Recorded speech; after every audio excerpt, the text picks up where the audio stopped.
Hello, everybody on YouTube and Facebook. I'm here for the Revelation study for this evening, along with the Zoom team, our Bible study team. So you'll be hearing from them as we discuss, and I'm glad to see their faces. And if you're interested in being a part of that, please let me know, and I can invite you to be a part of the Zoom participation with us on Wednesday nights, as long as we're not able to meet together.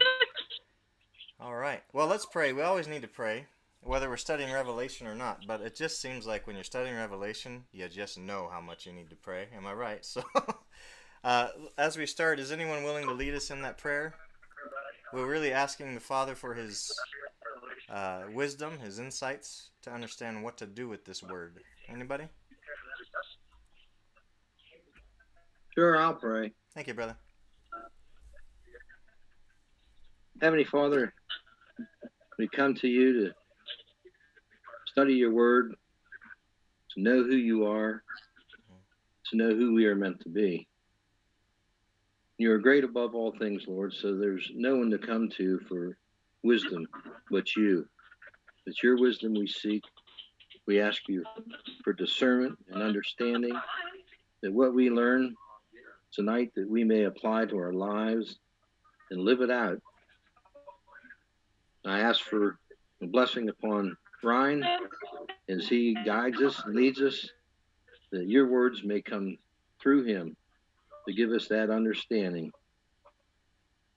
And we ask it all in Jesus' name. Amen. Amen. Amen. Thank you. All right. So we're getting into some deep waters here. And before we start, I need to admit to you that as I'm studying through the next several verses of our chapter 17 section here, I'm a bit in a headspin, partly because it has to do with kings, numbers of kings, 5 and then 10, and then there's this extra one, and all these things, and so that makes you think, okay, we're dealing with real concrete issues here. There's a specific number. They're kings. This sounds like Old Testament prophecies where there's specific applications in history and real world events. So then that leaves the student of the Word looking all through historical, pictures since the first century of what could this be talking about. And so in looking at what others have said about it, I'm like, holy mackerel! There's like a version for every person of what this is all talking about. So I'm not starting that off that way in order to discourage us, but just to acknowledge what we're heading into now is not a section in which I think any of us should come hoping to have absolute precise clarity as to what it for sure means. I think our goal ought to be instead, what's the point? Even if we did know for sure what this meant, so what? Why is this even important for a disciple of Jesus to know? So I'm going to try as best I can to point out what it might be, what we might be looking for here in terms of historical concrete things or future concrete things. But I just don't, as I said last time, I don't want to lose sight of our overall theme of Revelation, as we're walking into a lot of weeds. Okay, I'm just just a forewarning. There's a lot of mud we could get stuck in here. So, with that said, I'm sure now you're excited to jump into it. But let's read over chapter 17 again, just to get a refresher where we've been, where we're headed next. And I'm sure as you're reading it and listening with me, you'll see what I'm talking about in my introduction here. Okay, so Revelation 17. If somebody's willing to read, let me see, I think the whole chapter. Yeah, is someone willing to read the whole chapter 17 for us so we can just take it all in as we go?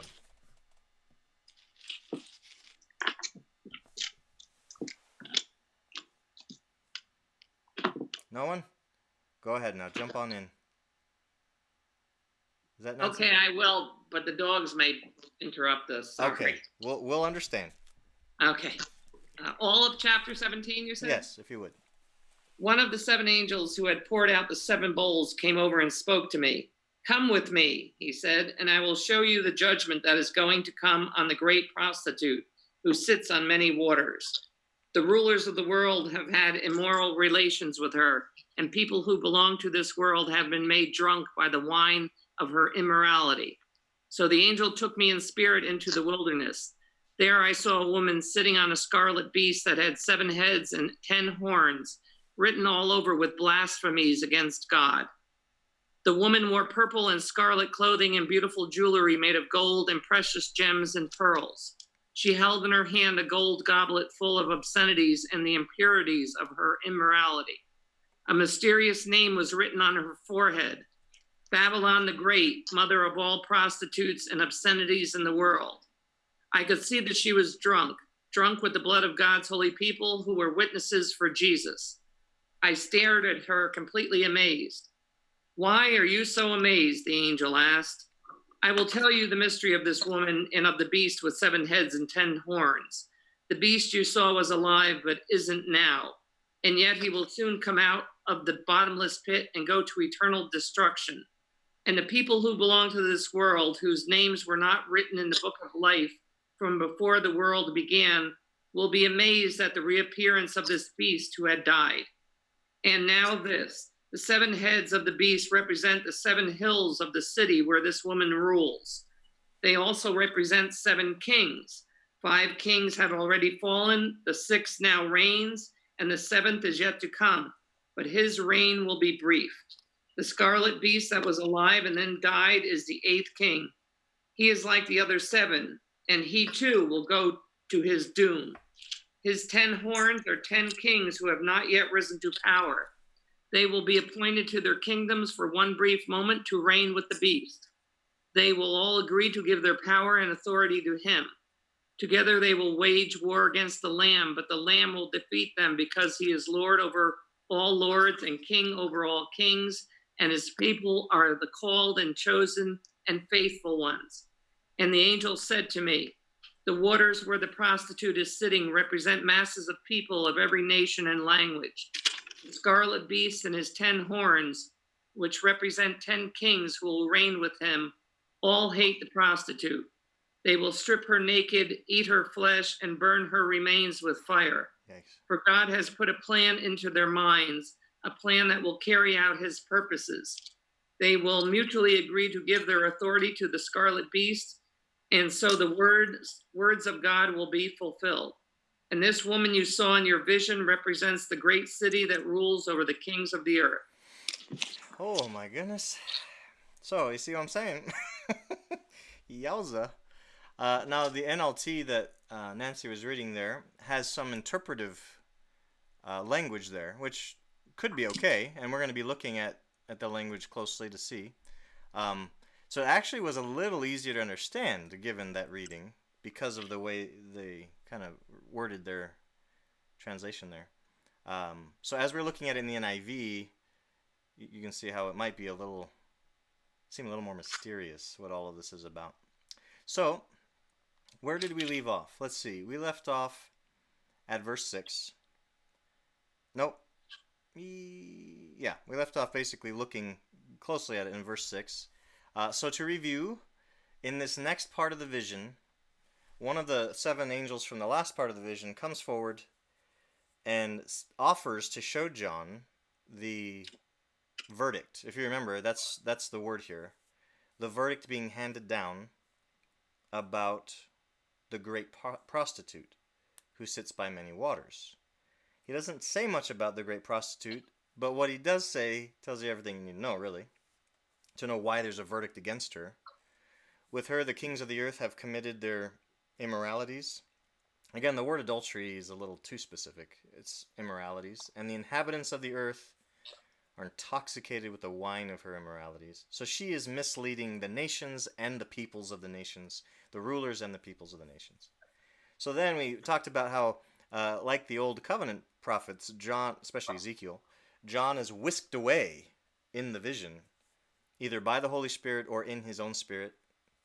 And when he's whisked away, he sees a woman in the wilderness. That's an interesting note, as Dewey mentioned last time, because we saw a woman in the wilderness back in chapter 12, and here there's this woman in a wilderness. But this is a different kind of woman, as we saw before. Uh, Already we know she's a great prostitute. She's intoxicating kings and peoples. And look at what she's sitting on. And it actually seems like it's a pretty sexual scene. I don't know. I don't want to go too far with that. But given who she is and the way she's described, she's sitting on the scarlet beast. And the beast itself is covered in these blasphemous, insulting names. And it has 7 heads and 10 horns. So we're talking about how those details of the blasphemies, the 7 heads and 10 horns, it matches not only the dragon, but also the beast from the sea, if you remember all that. Anyway, so this woman, she's obviously wealthy, very luxurious, and in the description of what she's wearing, and she's holding this golden cup in her hand, which isn't necessarily bad. But in her wealth, in her luxury, what is she doing? Number 1, her cup is filled with abominable things. Number 2, her cup is filled with the filth of her immoralities. Oh, gag. Oh, my gosh. And this idea of her drinking out of this goblet, some kind of alcohol, we're assuming, in the picture, it goes back to the fact she's making others intoxicated, as the angel said. Now, all of this is bad so far, and then verse 5, remember, she's got this label on her forehead, just like we've seen labels on foreheads for God's holy ones as well as the beast's followers. She's got her own mark. And it doesn't say who she belongs to as much as it says who she is, what she's up to. Babylon the Great, the mother of prostitutes, or people who commit immoralities, and mother of the abominations of the earth. Oh my gosh, how much more could we be given to tell us that she's horrendous, right? Well, verse 6 gives us even more. Holy mackerel. I saw that the woman was drunk with the blood of God's holy people, the blood of those who bore testimony to Jesus.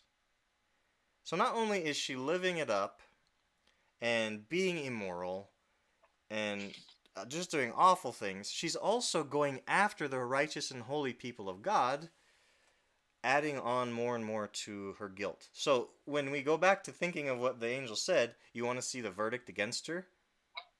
At first we're like, okay, I guess. But now that we've learned about her, we're like, oh my gosh, a verdict needs to be handed down. This woman's awful. So what was John's response when he saw her? According to verse 6. He was astonished. Yeah, so I'm looking into this word, greatly astonished, and it can certainly mean surprised or, taken aback, like astonished would make you think. It can also mean puzzled. And I was looking at where else this is used in the New Testament, just to understand the word a little better. And again, astonished is a perfectly fine translation. But there were a few examples that I found where the word actually was used to indicate it caused someone to wonder about what's going on, just like puzzlement, right?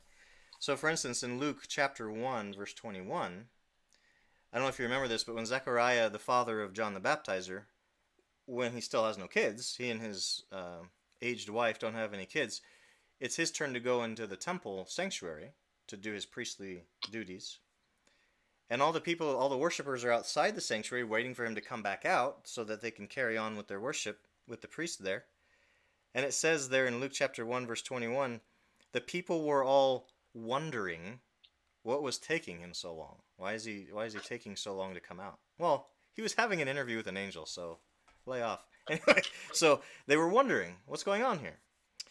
Also, in Mark 15, the same word that we're seeing here about astonished is a word that was used of Pilate when it says he was wondering if Jesus had already died. He's just not shocked or anything. He's just, I wonder. So it's possible that John was just shocked by what he saw. I wouldn't be surprised if he was. Just the description's horrific, so to see it in living, vibrant color would be pretty shocking. But it's also possible he's simply saying, when I saw this whole thing, I was absolutely puzzled. I had no idea what to make of this. I can also sympathize with that, can't you?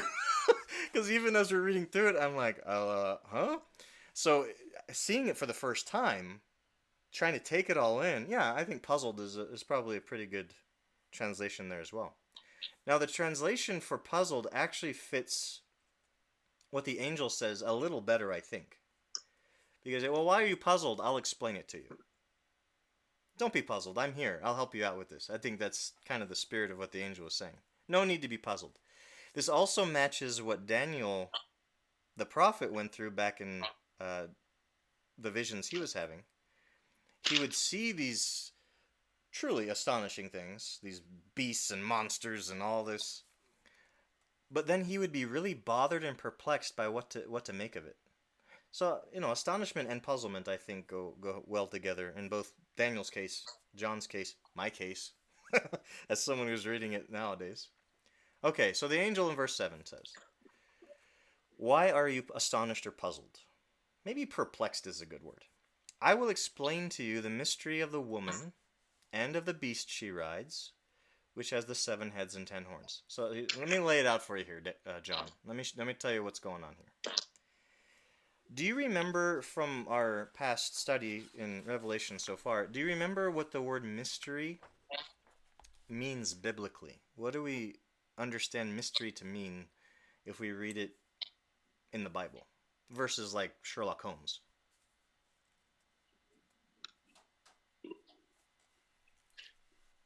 Does anyone remember? It's probably a long time ago we talked about it. Well, biblically, a mystery is something that has been hidden away by God that he can disclose or make known however and whenever he wants. So, again, it's not like a mystery in a novel you read or a movie you watch where if they give you enough pieces of the puzzle, you can put it together and solve it. That's not a biblical mystery. A biblical mystery is something that we can't figure out, but God can show us so that we know. So, for instance, the bulk of the uses of the word mystery are by Paul, and he speaks of the mystery of the gospel. And what he's talking about is God's purposes from, stretching back to before creation. God's purposes that he kept hidden. He only showed little hints and whispers here and there through the prophets, but he kept it close to his chest what he was ultimately intending to do to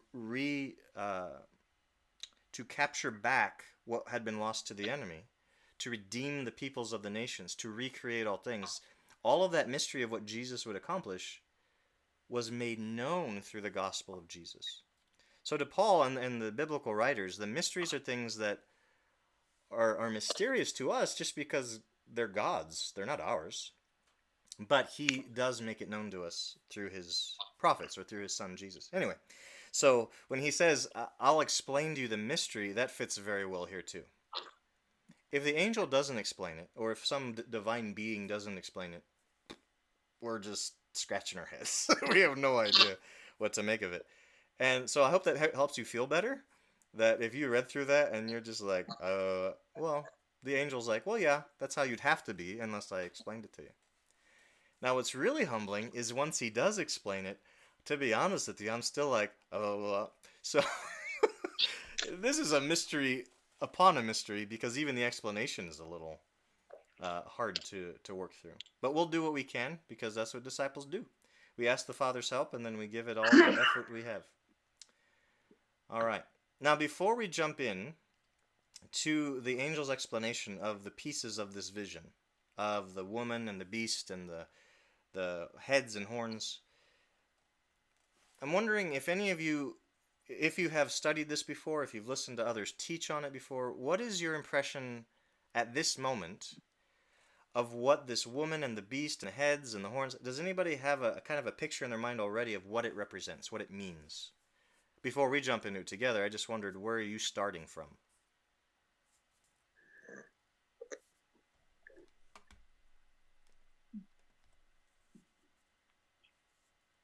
No? Okay. So if we have a blank slate, in one sense that's good. In another sense, oh boy, that's quite a challenge for me. Now, as I said, I am certainly not the only one who has taken a look at this and much smarter people have as well, with way more information and time on their hands. So I encourage you, if we go through this tonight and you're like, come on, Ryan, that was not helpful at all. Where's the clarity? I'm telling you, if you have the internet, you have infinite resources that will talk about this. Um, the downside to that is that there are infinite resources. So, first of all, you have to figure out which ones do I look at? And then once you have looked at them, you're like, well, which one of these do I believe? That's where I found myself just spending the time I did looking through different people's thoughts on this. It's like, good grief. They're all smart. Like, if some of them were dummies and some of them were smart, this would be a lot easier. But they're all very well educated, love the Bible, etc. So, with that spirit of grace towards each other, I'm jumping in, and you're jumping in with me. We're gonna make out what we can with clarity. Anything that I certainly can't get clarity on, I'm just kind of trust the Lord to show me if it's important, and if it's not, cool. I just want to focus on his overall theme here. Hello to the Joneses. Glad you joined us.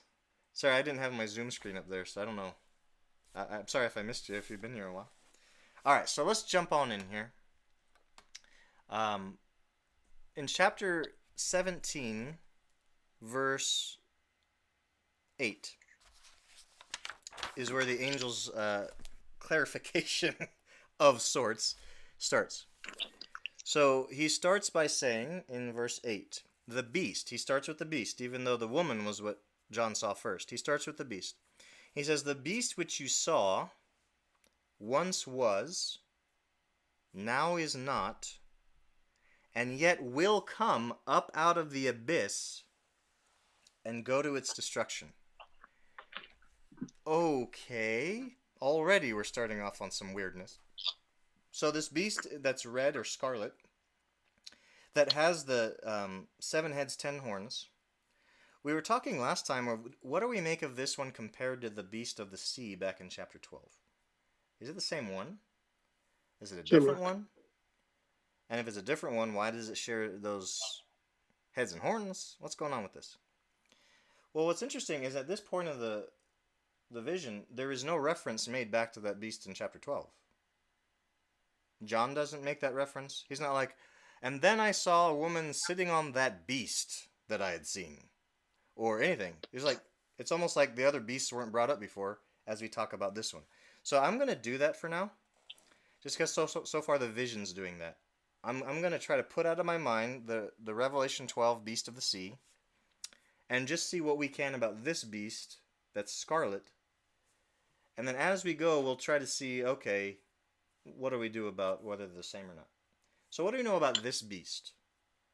We know that he once was, okay, it once was, it now is not, it will come, but from where will it come? The abyss. Oh my gosh, what a thing. Okay, this tells you something's up. Something is very particular about this beast. We've seen a lot of beasts in the Word. Daniel talks about 4 of them. When we've looked at that connection to chapter 12 beasts. This beast is not described coming out of the sea, is not described coming out of the land. This beast is described very specifically as coming out of the abyss. Now, we've talked about the abyss before, just to remind you. The word abyss means without a bottom. Very literally. Like A, not, B, what is it? Busos or something? Yeah, busos, bottom. A, not, bottom. No bottom. So this is the bottomless place. In the Jewish understanding, this was not only where Sheol was, the place of the dead, it's also the realm where the confined fallen spirits would be held. Do you remember that when Jesus was facing off against Legion, that man filled with so many demons that the demon said, our name is Legion, for we are many. Oh, one of the creepiest stories in the Bible, honest to goodness. Oh, that whole description. It's like twilight getting to dark.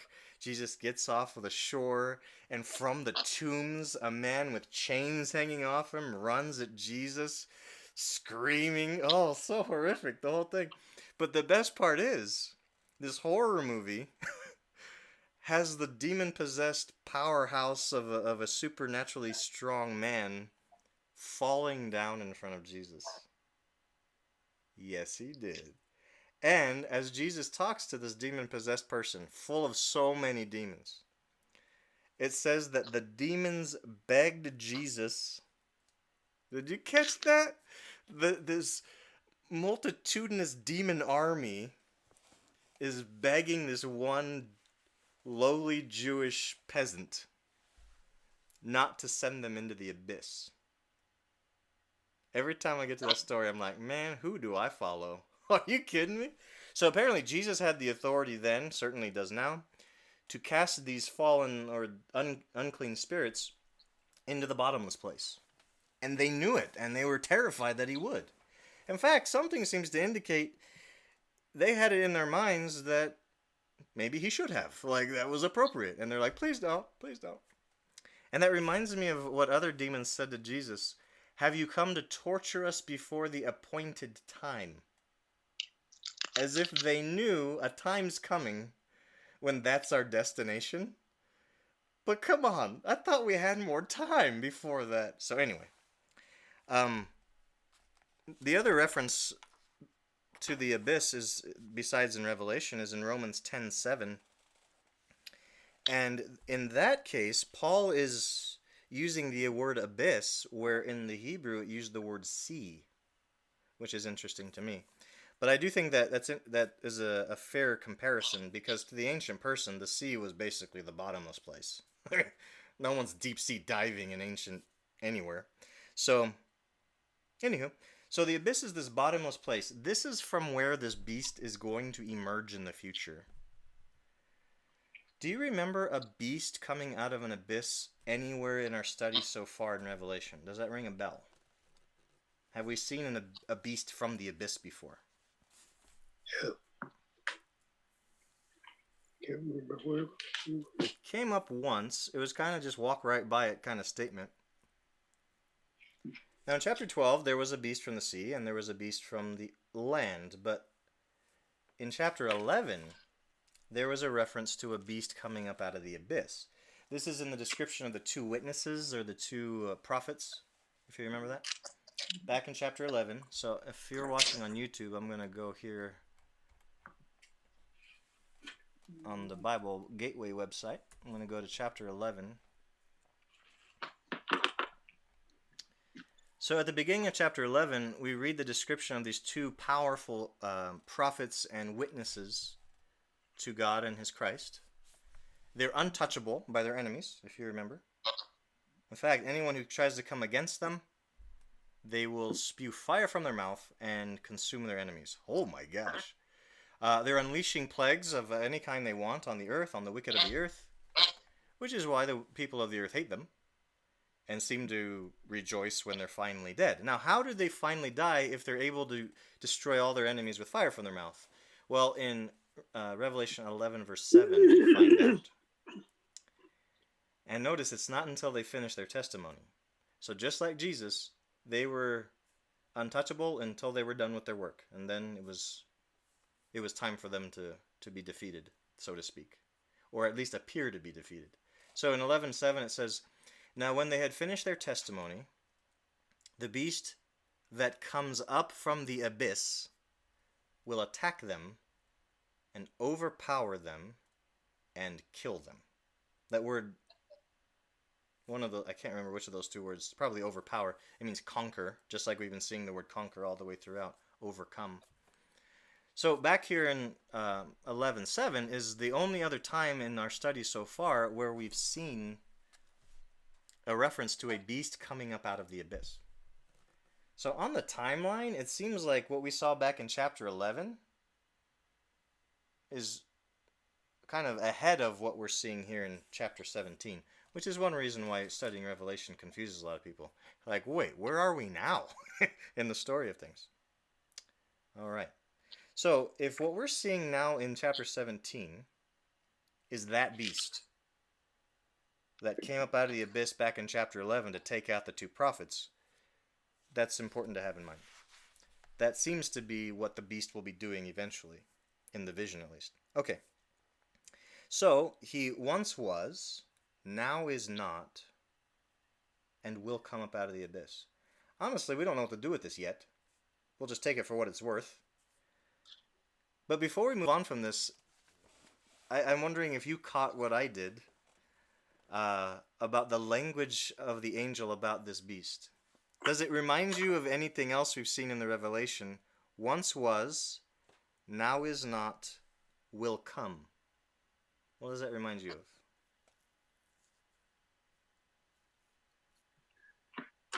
It's not the exact same, but it's similar to what we've heard about somebody else. The Lamb? Was, is. Yeah, isn't it kind of the almost but not quite statement about the one on the throne, who was and is to come? This beast is described as he was, he isn't right now, but will come up later. But then it adds a fourth piece to it, but then will go to his destruction. Now, it's a question whether that's purposeful. It's hard to think that anything in this vision isn't, though. Because God put this whole vision together, didn't he? This isn't John just coming up with stuff as he goes.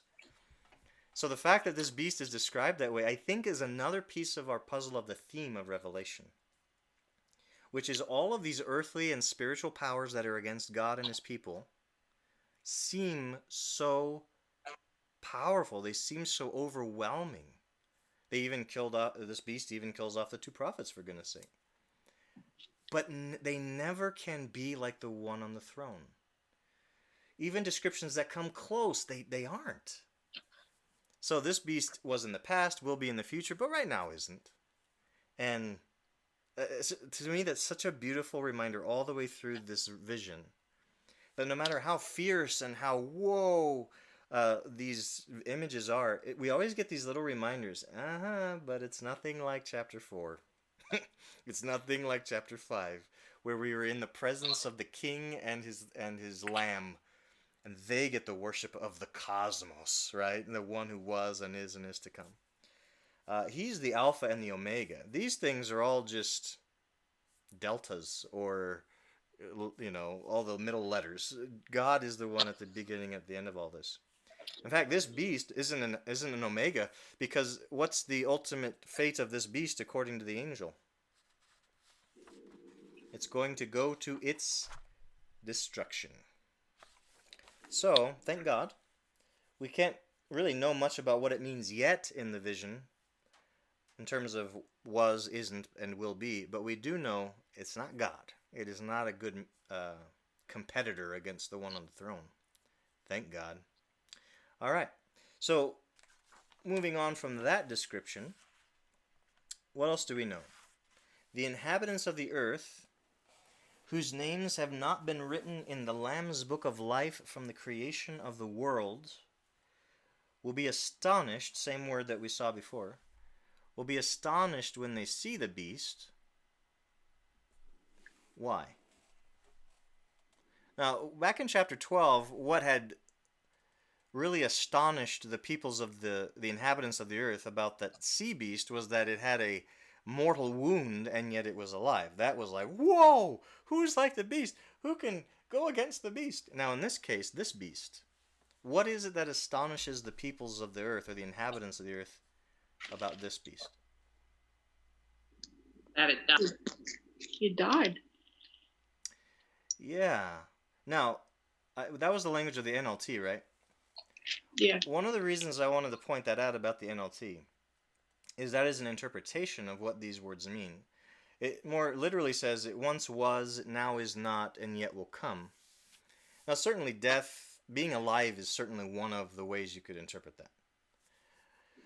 The reason I don't think that we should put that into the text itself is it's too narrow. It only gives you one option of what it could mean. Because when we're talking about these beasts and kings and things like that, we're talking about authority. So it is actually possible when we talk about what was, what isn't now, and yet will come, we could be speaking of authority, not life itself. So for instance, I think of Napoleon. I don't know how much you know about the story of Napoleon. Oh my gosh, what a fascinating story he has. Man, if I was living in the time of Napoleon, I might have thought he was the Antichrist. That guy was amazing, not in a good way. So, what's interesting about his story, it also reminds me of the chapter 20 picture of the millennium where the dragon's put away for 1,000 years and then comes back. Napoleon rose to great power, took over France and all of the territories he's adding to the French empire. But then he's overthrown because he's just way overstepping. People don't like it, and the powers that be want their power back. So he's sent off into exile, loses all of his power. But he's so brilliant, honest to goodness. Go if you want to know, kind of what people are capable of. He's a good picture of this. He's so brilliant. He makes his way out of exile, comes back to his homeland. He wasn't even French actually, but he goes back to where he was in charge before, and he takes power back, and he's right back at it. He's just like, so he is not, but he rose again. So that's one picture of this we could have in mind. Not necessarily someone died and came back from the dead, but maybe there's this power that was in power, lost power, but then came back into power. So just something else to consider as we look at this. Any thoughts so far? Questions, disagreements, clarifications? Okay. So what do we know so far about this beast? Once was, now is not, yet will come, and not just come, but come up out of the abyss, the bottomless place. It will eventually be destroyed. But in the meantime, this beast has the admiration and has the awe of the inhabitants of the earth, just like we saw back in chapter 13 with the beast from the sea. Okay, something about this beast is astonishing. And I would have to assume, again, I'm maybe taking this too literally, but that's okay. We'll back off if we find it's appropriate later. But just to take it for what the vision's saying, the inhabitants of the world, or of the earth, why would you be astonished about this scenario unless he has come again? Because if they're astonished that he's going to come in the future, how do they know? Why would they even be astonished by the potential of it? So it seems like if they're astonished, they might be astonished because he's been back already. Oh, he's back. Oh my gosh. But I don't know how you'd be astonished about the future hasn't happened yet element of this thing. Now here's another interesting tidbit. I don't think it has as much to do with the revelation as others have said. But I was talking to you about Napoleon. There was actually, in the time that John's writing this, in the Roman Empire, and then it would endure in the church's mind for a long time after this too. The example of Nero. Now Nero was famously a little nuts, a little neurotic, to use his name there. And he was blamed for the fire in Rome. I don't know if you remember talking about this, where a huge chunk of the city of Rome was just burned up. And some historians say he was guilty, others say he just looked like it because he didn't know how to handle this crisis. Either way, the blame was going on him because he already had plans in the works to rebuild a part of Rome. So some people thought, this guy is so nuts. He just torched the place so that he could speed up the building process, And then he's also famous for singing a song while it burned, or speaking poetry, watching it burn. That is not the actions of someone that feels bad about it, right? Anyway, when the fingers were starting to point at him, do you remember what he did to deflect blame about the fire in Rome? Who did he blame? Didn't he blame the Christians? Yes, sir. He blamed these mysterious, new, weird, cultish people, these followers of the Jesus guy who we crucified. This is 30 years later. This is a generation after Jesus was on the earth physically and died.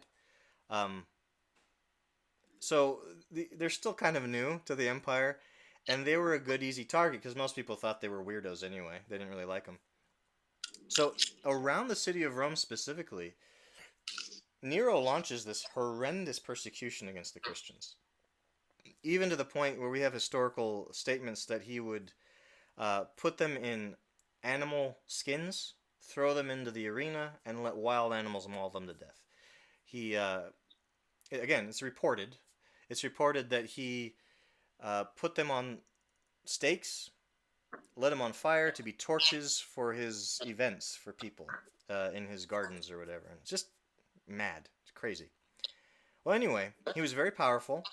He was apparently a good friend to the poor because a lot of the people liked him. A lot of people in power thought he was a nut and needed to go. But anyway, the rumor was because he had such a godlike persona, so much power and so much personality, he actually wanted to be considered a god while he was living. He committed suicide by having someone stick a sword through his throat. And rumor had it, though, because they didn't have newspapers, they didn't have video footage. Rumor had it throughout the empire, especially with the poor and stuff who liked him, that he actually just went away, but he'll come back.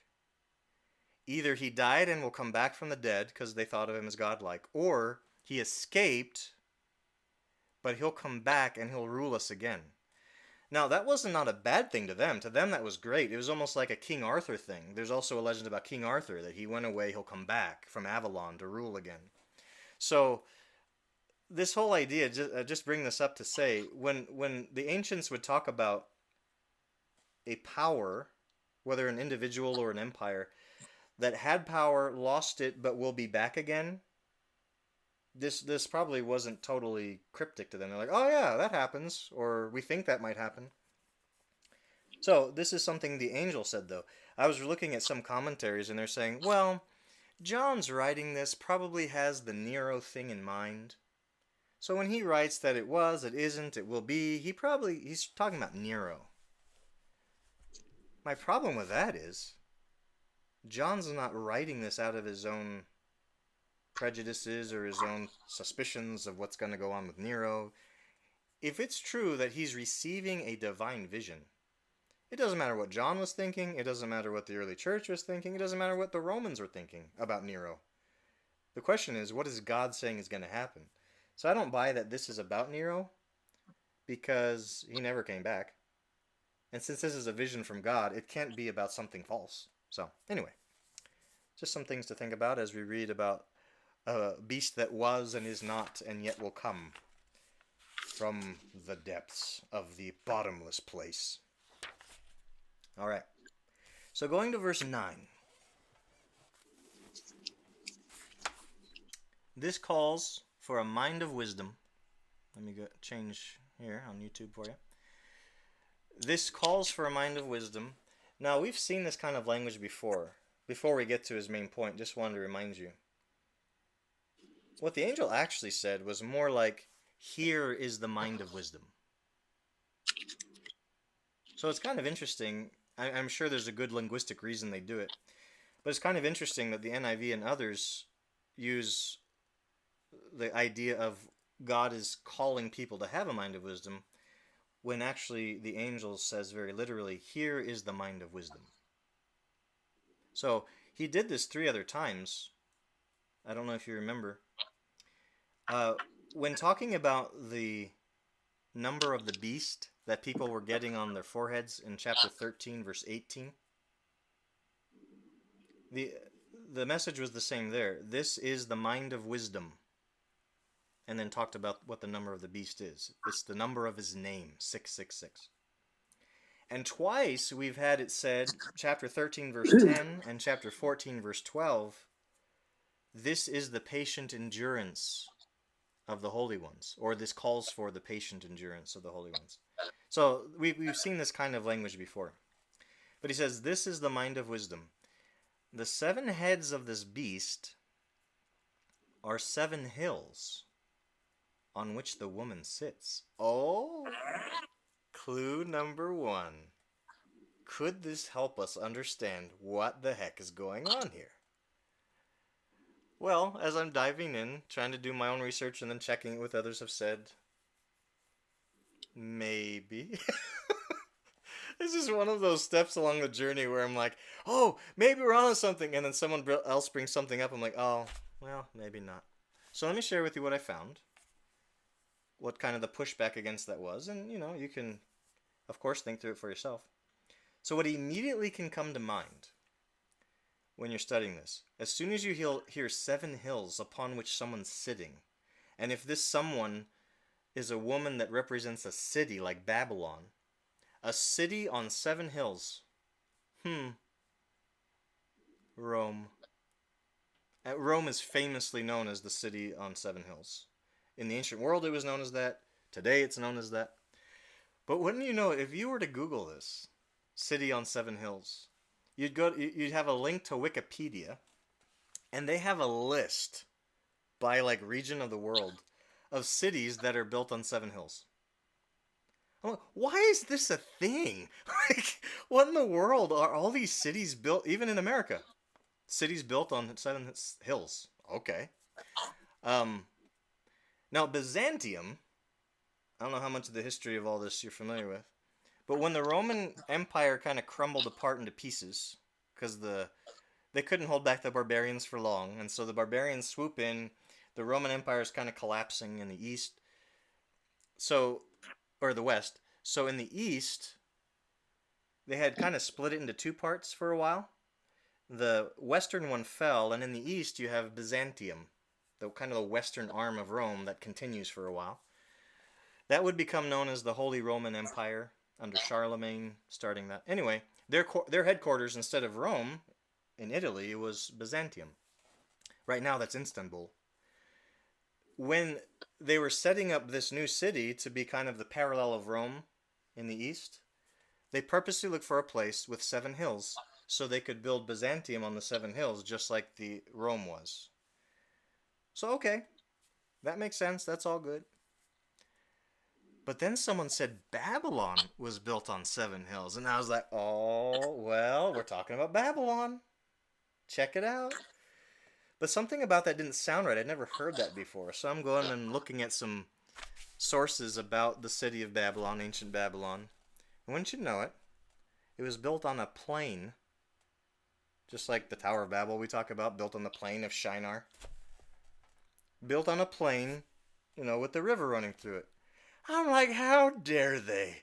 These Bible commentators are trying to give me these juicy bits of meat, but it's a lie. Babylon wasn't built on 7 hills, and you should see pictures of it, and it's just this flat place. Well, there was a dud.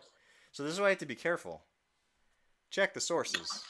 Because these very zealous Bible teachers put stuff online, and you're like, I don't know if you believed that or not, but bro, that wasn't true. Anyway, so if the angel says that this woman is sitting on 7 hills, and if a woman is a city Babylon in the vision, and if there's a city on 7 hills, for most people who study this and all that I've seen, most agree that indicates we're talking about the city of Rome. Now, as we've talked about Revelation so far, that works for me at least, because Rome is definitely a representative, if nothing else. Ancient Rome is a representative of the earthly power that is against God and his people.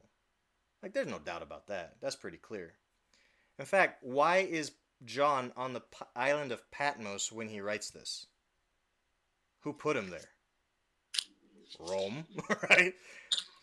And he's either writing it under Nero, who, as I already mentioned, was famously a nut job persecuting the Christians around the city of Rome, or he's writing it under Diocletian, later in the century, who was famous for persecuting the Christians broadly in Rome.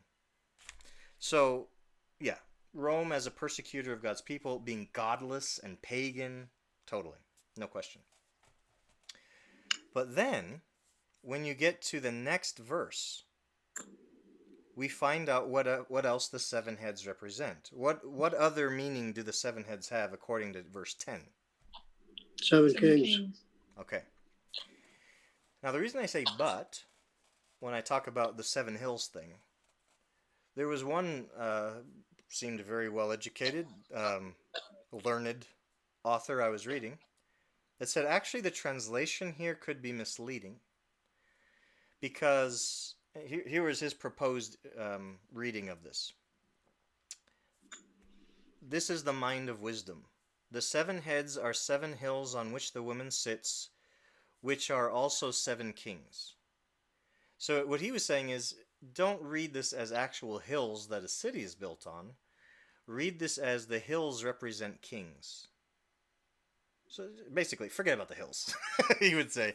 The hills are just another symbol for kings, because hills and mountains are power, and they represent kings. So I'm looking at that, I'm like, okay, let me think about that. Right, the hills represent governments? What's that? Do the hills, do they represent government structures? That would be more what he was talking about, yeah. Rather than thinking of it as 7 hills of Rome being built on it literally as a city, he would say think of the hills more as, yeah, authority structures, governments or kings, yeah. So I was thinking about that, and that's perfectly possible. I was just thinking, well, that seems odd to throw in an extraneous symbol. Like, if the angel's going to tell me the heads represent 7 kings, it's just weird he would throw in, they represent 7 hills, and those 7 hills represent 7 kings. Okay. Why don't you just cut to the chase? So it doesn't mean it's not true, it just, I don't know why it would be true if it were. So, all that to say, it's very possible that this angel gave us a huge clue. That what John saw in the vision was a representation of Rome, the city, that very reasonably is compared to the empire centered on the city of Babylon. Again, none of this is new to the Christians at the time. Rome was already being compared to Babylon by the Christians of the time. So for John to have this in the vision isn't bizarre, and it wouldn't have been hard for them to put the pieces together. Okay, so what do we know about these 7 kings that he mentions in verse 10 here? This is where I feel like we get into weeds, okay? Because if we're talking about kings and specific things like that, in my mind, we're rooted in the story of humanity somewhere, either in the past or the future. And this is where someone like me who doesn't want to speak confidently unless I'm confident, this is where there's so many options that I almost feel like, how confidently can I speak right now?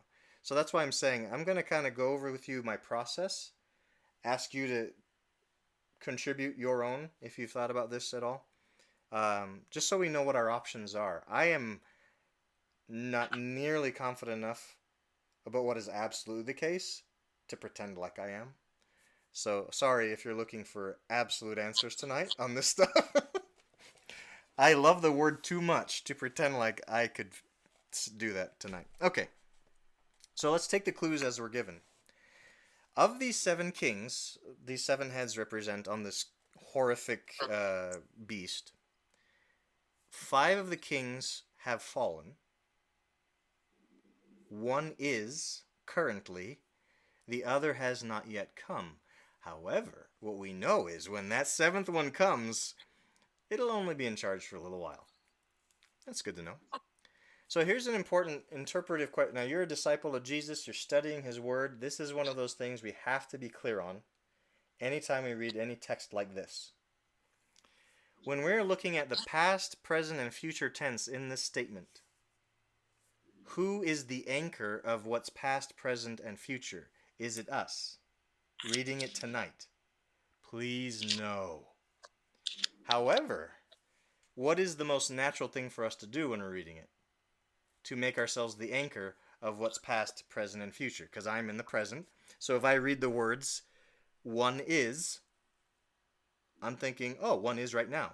Woohoo! No.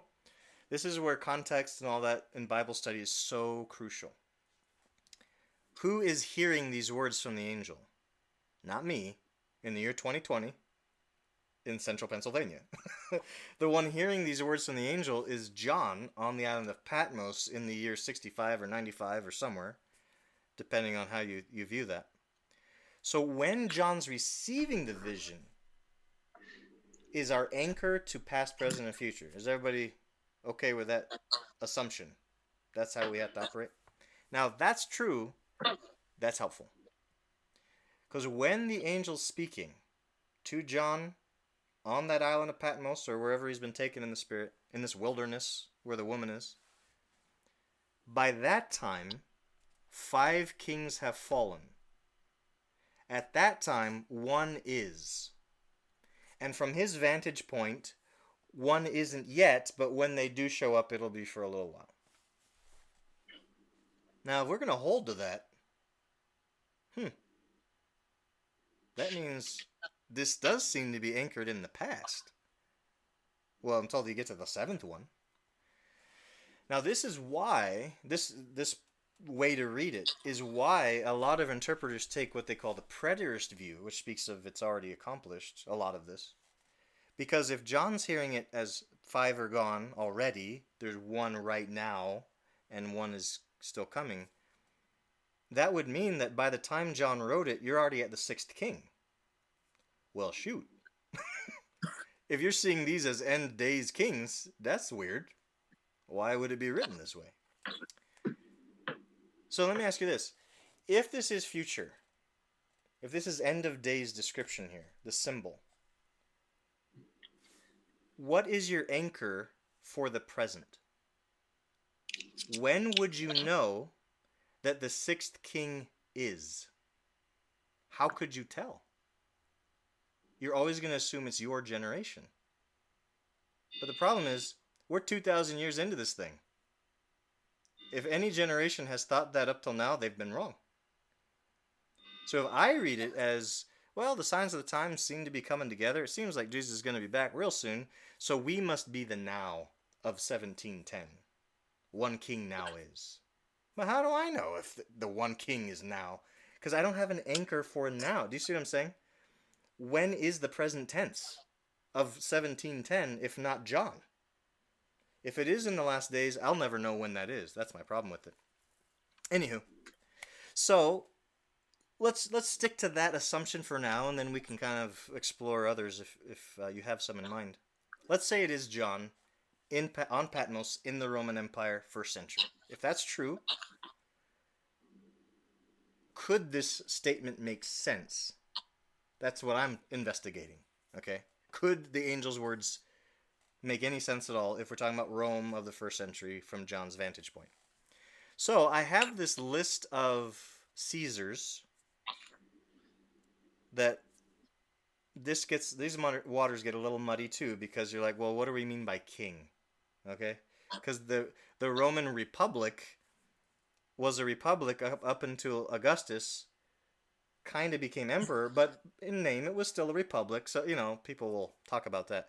So what I'm going to do is just assume that to the Romans, Julius Caesar is kind of the first king. He wasn't really, but he was rising in power so much that that's why they offed him. Do you remember Shakespeare's Julius Caesar tragedy?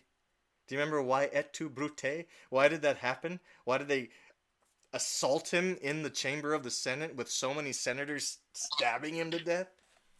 The whole problem was he was gaining so much power, they feared the republic would come to an end. They're like, well, either he's got to die or we're all going to become under the power of a dictator. So from the Roman model, he wasn't quite a king, but they knew that's where he was headed, right? So anyway, let's say that's true. Let's say Julius Caesar's the first of the kings, so to speak. In fact, if you're watching on YouTube, I'm going to bring up this list that I found on Britannica, just so you can see it. If you can't see that, I'll read it for you. So the first one would be Julius Caesar, let's say, even though he's not an emperor. Augustus comes on the scene, and he's where the power really starts to concentrate around one man. And the senators and stuff start giving more and more power to one man. That's Augustus. He's in charge when Jesus is born in Bethlehem. So he's from about 31 BC to AD 14. The third one is Tiberius, from 14 to 37. Caligula steps in number 4 slot, 37 to 41. Claudius is 5th, 41 to 54. Now, if this is the timetable you're keeping of rulers of Rome, Nero is the 6th. Okay. So, let me stop right there. At the very beginning of this whole study, did I hear someone saying something? Oh, okay. Might have been feedback from somewhere. At the very beginning of our study, which was so long ago, I am not expecting you to remember it. We talked about the timing of the revelation. One of the reasons that discussion is so important at the front end of your study is things like what we're looking at now. If you think that this was written in the year 65-ish AD, Nero is in charge. And that will be an interpretive filter for the whole vision. If you think he's writing it in AD 95 under Domitian, that changes how you read the Revelation. So can you see why, if we're talking about Roman kings in the line of 7, if the 6th king who is now is Nero, that puts you at a date of around 65. That's why the dating matters to a lot of people. Because if he wrote it in AD 95, the whole thing falls apart. It doesn't work. Nero isn't the 6th king at that time. In fact, by the time you get to Domitian, if you start with Julius Caesar, he is 1, 2, 3, 4, 5, 6, 7, 8, 9, 10, 11, 12th in line. If John's writing under Domitian, the 7 kings things falls apart. You see what I'm saying? So timing matters a lot when you're talking about this verse and what do we do with 7 kings. So, that being said, let's just stick with this storyline just to see if it works. If Nero is in charge when John writes this, he's the 6th one who is right now, according to the angel. The 7th one is the one who hasn't yet come, but when he does come, he must reign for only a little while. Now, if you're looking on the list with me, you'll see it, but if not, let me tell you. The one after Nero, which would be the 7th from Julius Caesar, is Galba. He reigns for about a year. Would that match what the angel said in 1710? The 8th one who hasn't yet come will arise, but only for a little while. No, yeah. He didn't reign long at all. He just got started when he was probably assassinated like most of the emperors were. Now here's my problem with this whole setup, now that I've spent all that time giving it to you. One of my problems with it is, as you keep reading chapter 17, who is the 8th king? How is the 8th king described? The 8th king is the beast himself, right? Isn't that what it says? And that beast comes up out of the abyss. So I'm looking at this list of Roman emperors. I'm like, actually, it works real well if you stick to the 7. But as soon as you get to emperor number 8 on the list, Otho. The dude was in charge from January to April of AD 69. This guy was in charge for 3 months or less. Is he really the beast from the abyss that kills off the 2 prophets and all the rest? I'm like, come on, this is not... Nah, I can't take this as being an 8th king. That's ridiculous. So you'd have to do a little bit of monkey wrenching. It doesn't say that the kings follow in succession, like 1, 2, 3, 4, 5, 6. Good. Good. Now we're getting critical thinking here. Because just right off the bat, that's one of the things you could say to this whole narrative. Well, if you take a list of kings in Rome, or emperors, or whatever you want to say, rulers, what if it's not, like you just said, in sequential order? What if it just means there have been 7, there'll be an 8th? The only trick with that is, if it's not sequential, it also becomes arbitrary with how you count which ones fit into the 7. It's hard to tell, okay, so which 7 are we talking about? Are we on number 3 or number 6 by now? You know, so I totally agree with what you're saying. That is technically true. But I don't know how else you would gauge moving through the 7 if it's not sequential. So that's one reason I'm saying we're kind of in the weeds here. The best we can do is think, what would the angel want to be communicating to John and to us? What makes the most sense? Sequential does seem to make sense just because of that. I don't know how else you can gauge where we are in the sequence of 7. So far, do we have much clarity from the angel? Nope. Still very vague. Very vague. All of it. One thing I like about studying Daniel is I know that the 4 beasts represent empires that have already come and go. So with the benefit of hindsight 2020, I can look at his descriptions and agree with these commentators like, oh yeah, look, that's Babylon, that's Persia, that's Greece, that's Rome. Nice. I like Daniel 7 with the 4 beasts because I'm looking backward and I can see it. With some of this stuff in Revelation, as everyone's arguing whether it's past or future, you're kind of like, maybe either. I don't know. All right. So let's look at verse 11 then. Since we don't have super clarity yet, let's see if we can get any more. So if you're on with me, let me go back to the Revelation 17 here. Verse 11 says, "The beast who once was and now is not," we're talking about the scarlet beast, "is an 8th king." Well, what the heck, Angel? Hold on a second. I'm just reenacting what I'm going through as I'm studying this. Wait a second, Angel. The beast has the heads. So how can the beast himself be just an 8th king when he's got 7 heads that are kings? This is weird, okay? We're taking a symbol that I thought was supposed to be helpful and making it a really weird symbol. Like, I can't even keep all the meanings straight. And also, I was thinking, not only if you take, like, basically the second sentence in verse 10 and say they're hills and not kings, because they are hills. Right. And they're also kings. So what if you interpret it as hills and not kings? Well, it is true in biblical symbolism, a symbol can represent 2 different things at once. So, I'm kind of okay with it being both, because if 7 kings are there and 7 hills, cool. I still think it is 7 actual hills, but because it fits Rome really well. But yeah, but what if you talk about Ryan has 1 head, 2 arms, 2 legs,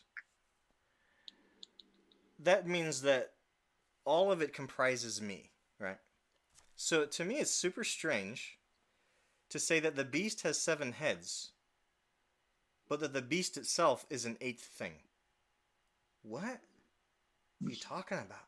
But I'm just going to go with it because the angel is divine, sent from heaven, messenger of God. So I'm not going to argue with him. I just think it's weird. Like the whole thing is weird, and it's not as clear cut as I, a Western American in 2020, would like to have in my Bible.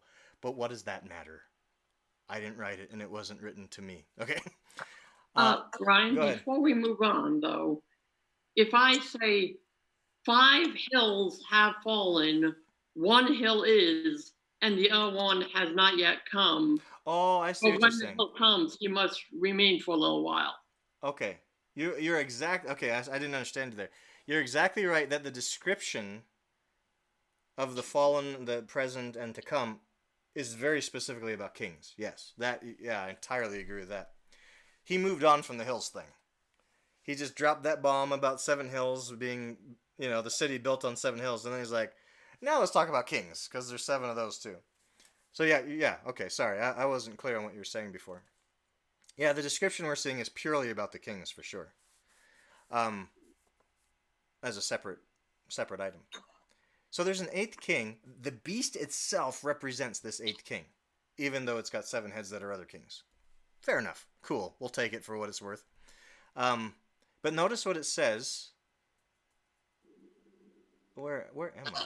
We're in verse 11. Yeah, sorry. The beast who once was and now is not is an 8th king. But notice what it says about that 8th king. He belongs to the 7.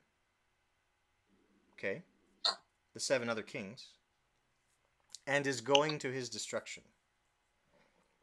Again, there's a whole controversy. What do we mean by he belongs to them? Does that mean he's one of them? In other words, one of the 7 kings is going to come back and be the 8th again? Again, the Nero idea, he'll return and reign again, or the Napoleon, he lost power. He'll come back and be, later in the line too. Possible. Also, it could mean he's kind of he has the nature and the lineage or whatever of the other seven. He's like them, almost like I'm of my family. I belong to my family because they produced me, and I'm similar to them. So there's a controversy there. But what do we know about this eighth king? Let's focus on what we do know for sure. What does he say is the ultimate fate of the eighth one? It's going to destruction. See, that matches what we already saw about the beast overall. He was, is not, will come up out of the abyss and go to his destruction. So this beast that is the eighth king seems to be the focal point here, because that's what the whole beast represents. He was, is not, and will come up out of the abyss, go to his destruction. Putting those two statements together, that he belongs to the seven, he was and is not, and will appear again, that does make me think it's possible. What the angel's saying is, this eighth king who is the beast actually is one of the original seven, because he once was, now is not, etc. But, just to remind you, king could represent nation, empire, power. So all of these things are still hazy to me as I'm reading. Trying to say, hey, angel, you said you were going to clarify things for me. Could you maybe get even clearer? Because I have a bunch of numbers to work with. But how do I fit all this together is my question. Now, if you have been a student of prophecy or anything for very long, as soon as you see that heads and horns and stuff represent kings, you're like, this reminds me of Daniel. Because Daniel had similar kinds of experiences in visions. And he was given interpretations similar to what John is getting. That the horns, or the 10 horns he saw, represented kings, etc., etc. So I was comparing these kings to the ones in Daniel. But here's the difference. These are 7 heads. What Daniel saw was a creature or a beast with 10 horns. So the 7 and the 10 didn't match up, so I kind of didn't keep going there. I didn't see a parallel in Daniel. Just wanted to let you know that. But what we see next in Revelation are the 10 horns being 10 kings, and that's when we might be tempted to look at Daniel. So let's do that now. But before we move on to the 10 horns, any thoughts, any questions about the 7 kings and that 8th king, which is the beast? Do you think that the eighth king, or do you think that he was designated to be destructed? Do you think that was their game plan? That that's what he was supposed to be going to do. They had a plan for that. Yeah. Well, this is an interesting discussion about predestination versus foreknowledge. We can say for sure it's already understood that the 8th king will go to a destruction. The question that comes in then is that what God himself destined him for? Like, he has no choice in the matter. God already determined it. And I think that is a really profound conversation to have, because we do know God has authority over all things. And if he designates someone will play a role, they're going to play a role. Pharaoh, for instance, God said, I raised you up for this purpose, to bring glory to myself through the whole Exodus situation. It's very possible this 8th king represents another Pharaoh-type figure. I raised you up to accomplish all this. You were willingly going with it, so it's not like they're guiltless, But this was the role you were supposed to play all along. I think it's possible. I just can't say for sure that God wrote it into the script, millennia back or something. But if he did, I think it's consistent with what we've seen in other rulers. Good question. Any other thoughts or questions about that? All right. Is your head spinning yet? Should we just stop here? Just call it off? We're actually almost done. We're at 7:16 or 7:17. So let's just dip our toe into the next part. Since your head's already spinning, let's just spin it a little faster, okay? Let's go to verse 12. So he's told us about the beast, and he told us about the 7 heads being hills and kings. He told us the beast is the 8th king. So now we're going to get to the next detail about the beast, which are the horns. He says, the 10 horns you saw are 10 kings. Ah, here we go again. These 10 kings who have not yet received a kingdom. So they're future, to John. They're future kings. But who for 1 hour will receive authority as kings along with the beast. Oh. Now we have a little bit of connections we can make. Thank you, Lord. We finally have something to sink our teeth into here. Whatever the deal is with the 7 kings and then the 8th, this we do know. When the 8th king finally shows up, because that's the beast, isn't it? The beast is the 8th king. Okay. When the beast shows up as the 8th king, whatever that means, that's the time frame, which is future to John. That's the time frame when these other 10 kings will arise. Can we at least agree on that? Can we say that's clear? Because it says those 10 kings will get their power and authority for an hour along with the beast, which is the 8th king. Phew. Not that it means all that much to me yet, but at least I can say something with some confidence. Woo-hoo! These 10 kings are going to coincide time-wise with the 8th king of the first set. Yes. Nice. To John, that's future. Nice. Is it past or present to me? I have no idea, but at least I know for John it's going to be future. All right. Now, did you notice it says they don't yet have a kingdom, but they will receive authority as kings for how long? For an hour. So I'm looking into that. I mean, as a prophecy, it seems unreasonable to think it means 60 minutes in a day, right? It's obviously a literary term of some kind to express something else besides the literal hour. So it's figuratively an hour. So I was trying to look at how this language is used elsewhere in the New Testament to figure out what does that indicate. It can be used literally for an hour of the day, the 6th hour, the 9th hour, the 12th hour, that kind of thing. But can also be used for a time that's a time that is I was going to say characterized. That's the word I want. Characterized by one thing. Almost like we talk about the Iron Age or the computer age. We use that language. We just mean it's a span of time where this one thing really characterizes that frame of time. So I want to give you a few examples of how Jesus uses the same word in the Greek to talk about it that way. In Luke 22:53, speaking to his enemies, he says, "But this is your hour when darkness reigns." That gives me goosebumps. Oh my gosh, can you imagine him saying that to you in person? No wonder they wanted to kill him. Look at the things he says to them. But he says to them, this is your hour. In other words, you seem to have control right now. You seem to be calling the shots right now. This is your time when darkness reigns, right? But what is he hinting at? My hour is coming. And in the contrast, that'll be when light reigns. Oh, that statement. Ooh, goosebumps. But what he was saying was, this is your period of time. It is limited. When Mary came to him at the wedding in Cana, and she's saying that they ran out of wine, wink, wink, nudge, nudge, do something about this, son. Do you remember Jesus' response to her? My hour is not upon come yet, or Nice, very good. Yeah, I mean, it's translated 100 different ways, but you got the essence of it. He said, "Why do you involve me in this? My hour isn't yet.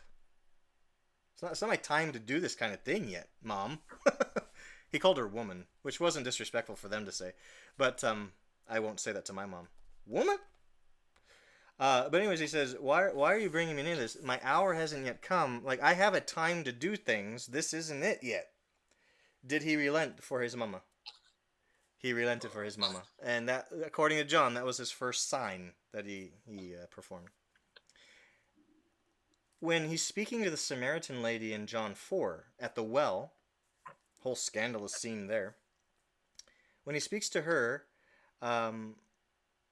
he says to her these famous, beautiful words that an hour is coming. Now in the NIV it says time, because they're trying to not confuse people with, is it a literal hour? So they just kind of interpret it as time, a time frame, which is fine. But he literally says, an hour is coming when you will not worship the Father on this mountain, meaning the Samaritan mountain, or in Jerusalem. In other words, you're not going to have specific holy places you're going to have to worship Father. A time is coming, an hour is coming.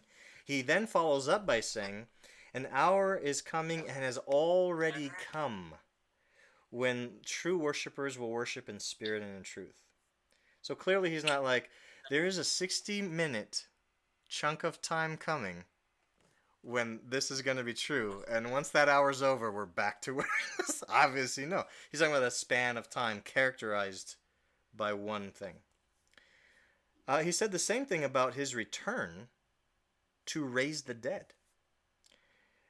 He said, an hour is coming and has already come when the dead will hear the voice of the Son of God, and those who hear him will live.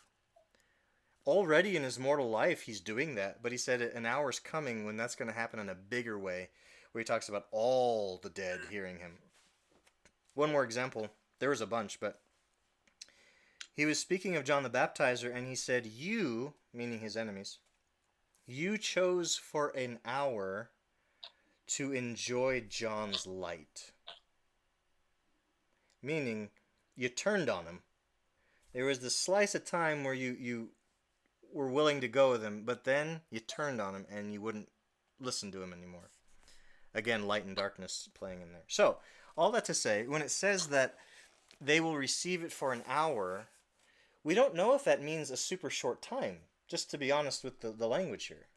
What we do know is it's limited. It's going to be a chunk of time where they have power, but it's going to run out. Now, before we wrap all this up for the evening, because we're leaving a lot of, I think, maybe you don't feel this way, wouldn't that be nice? I feel like we're leaving a lot of strings really loosey-goosey. They're just dangling in the wind. Where's all the knots being tied here, And that's a part of studying. I'm okay with that. But I want to, with what we have seen so far, with the 7 kings and the 10 kings, because next time we're going to have to see how do these 10 kings compare to the Daniel 7 kings. Please come ready to do some work with me, because that's not bedtime story time, you know what I'm saying? That's like focus time. But for tonight's sake, what do we as disciples of Jesus do with the loose ends? What do we do with a study like this that, quite honestly, could lead to more frustration than clarity if you just leave it where we are? So I would invite you to answer, and then I'll give mine. But what do you think, as a disciple, what's the wise thing to do with a vision that, quite honestly, is more confusing than helpful, but you don't want to just chuck it because God gave it to us? So what do you think? What's the best way to approach this?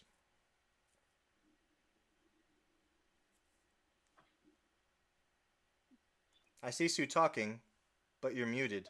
Or were you just talking to Don? Okay. Google. Google, what should a disciple do with Revelation 17? You'll break Google if you try that. No, she'll just give you a billion Revelation 17 videos, probably. Well, may I suggest, what can we say, no matter what we don't know about this, what do we know? That Father God, and please always remember how the revelation starts. It starts with Father God being the originator of the vision. Amen. Agreed. In fact, let's in our last few moments, let's go back and just remind ourselves where all of this started. Because we've traveled so far, it's hard to see the shoreline sometimes. So let's look at the shore again, where we started.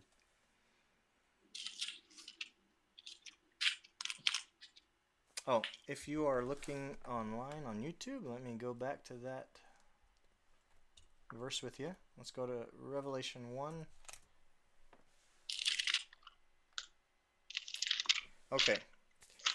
So listen to the progression of the vision giving that John tells us at the very beginning. And I'm really glad he did this. He didn't have to, of course, tell us, how the vision came to be in his experience, but he did, and I'm so grateful.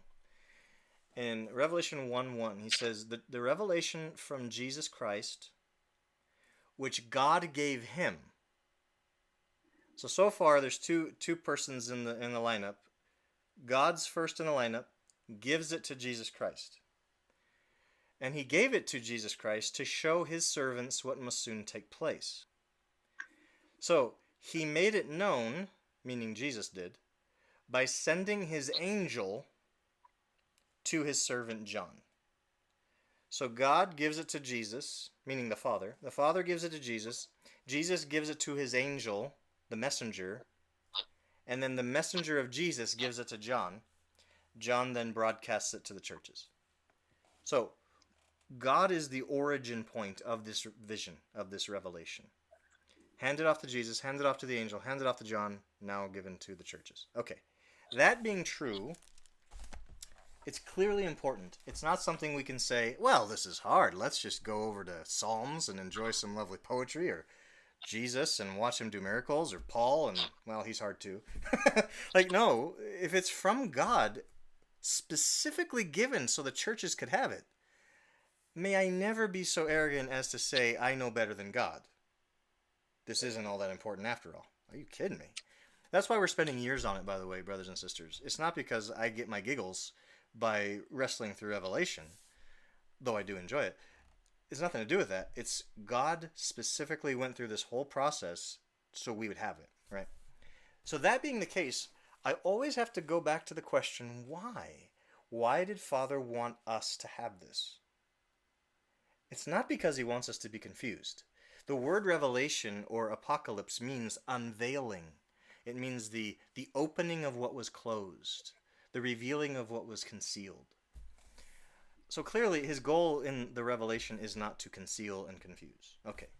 It is happening to me, but it doesn't mean that's his purpose. So even if I'm confused, this is where I find anchor. This is where I find my solace and joy in the revelation. God, if he's telling us about these kings, past, present, or future, God knows. Amen? If he's telling me about it as a certain picture of past, present, and future, he knows. Now, if that's true, if that's true, no matter who's in charge, no matter who's in power, anywhere I am in the world, anywhere the disciple of Jesus is reading or hearing this revelation, in the timeline of the human story, in the timeline of the church's struggles, no matter if it's a Nero, no matter if it's Kim Jong-un in North Korea, who's one of the worst violators of God's people, anywhere, in any place in the timeline where a disciple of Jesus is receiving the revelation, what can they know for certain? That my God, who sits on the throne of heaven, chapter 4, and his Lamb, chapter 5, who is at his right hand, who has authority to open the seal and the scroll, they are not being taken off guard by what the kings and powers of earth are doing. They are not watching us haplessly under the dominion of these dark powers and saying, oh man, I wish I had a way to deal with this. I hope they're going to be okay. I mean, the whole idea is not that God is controlling it all, but that he is fully aware. Let's return, if we could, to chapters 2 and 3. What did Jesus say as the one standing among the lampstands to every single assembly he talked to through the letters? I know. Amen? I know. I know the good. I know the bad. I know what you're suffering. I know you're taking too much ease and comfort. I know. That's Jesus among the lampstands of his churches. We know from the Revelation and the rest of the scriptures, we know that God is shepherd of nations.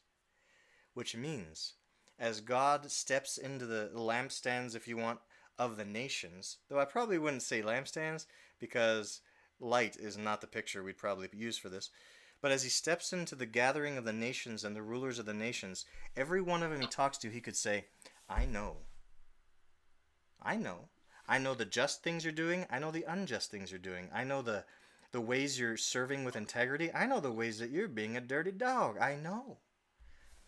So when he tells us about the 7 kings and then the 8th, he tells us about a beast coming up out of the abyss. He also tells us it's going to be destroyed. He tells us about the 10 kings and the part they're going to play.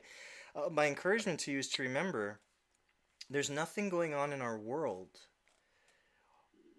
where God is haplessly looking on, hoping that he can someday do something about it. God is by the way, I don't mean to say it's all just going to play out however it plays out and he'll step in the end and deal with it. He is very much involved because his kingdom has come. And whenever we invite him and call on him, he steps into things, thankfully. But what I mean to say is that's exactly what we should be doing in our days. That when you're overcome with trouble in the pandemic, how our government leaders are making their decisions, what you're seeing happen in other places in the world against our brothers and sisters, worry, stress, frustration, and anger aren't really what we're called to. What is the disciple called to even as we read Revelation? Chapter 4 and 5. It's chapter 7.